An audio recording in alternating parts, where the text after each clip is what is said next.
негізі мына төмен жағын укреплять ету керек қой. Мынандай болып шыдамайды мынау әлгі шири нелер. Доп тепкен кезде ол яқып кетеді ғой. Мынаусы несі? Мына қара, масқара, мыналар не істеген мына жерге?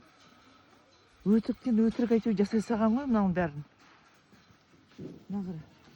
Мынаны да байлап қойған мен, тұрғындар байлаған. Балалар дегенің соған мәз болып, риза болып, тазалап, жанымен беріліп мына жерде жақсы бол деп қуанып жүр. Мына қараңыз.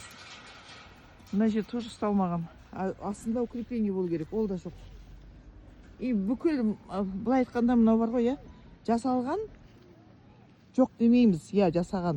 Бірақ сапасы жоқ мүлдем. Өтіріктен әйтеуір бұларға бола береді деген сияқты жасап қойған. Мына қараңыздар. Мынау да қирап жатыр. Мынау не? Мынау ертең құласа бір баланың басын жарады. Мына қараңыздар ме?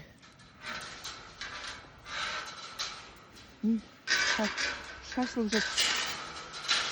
Шашылып жатыр.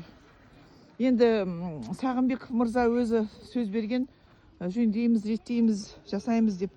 Айтқан сөзінде тұрыпты, мен жоқ демеймін, бірақ сапасыз.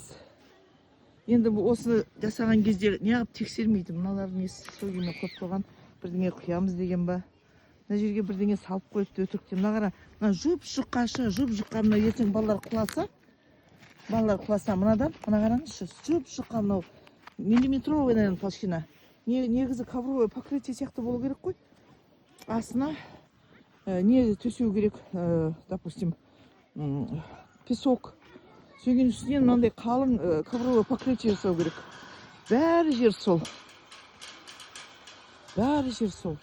Сылдырлап тұр. Жоқ, жасаған соң ақыры осыған ақша кетті. Кім шығарды, кім жасады осыны? Менде сұрақ, Панфилов ауданының әкімінен маған сұрақ. Менен сұрағым келеді. Кім осыны жасады? Енді ертең балалармен бірдеңе болса, кім осыған жауап береді? Панфилов ауданының әкімі жауап бере ма? Жоқ, осыны салған адамдар жауап бере ма? Кім осыны салды?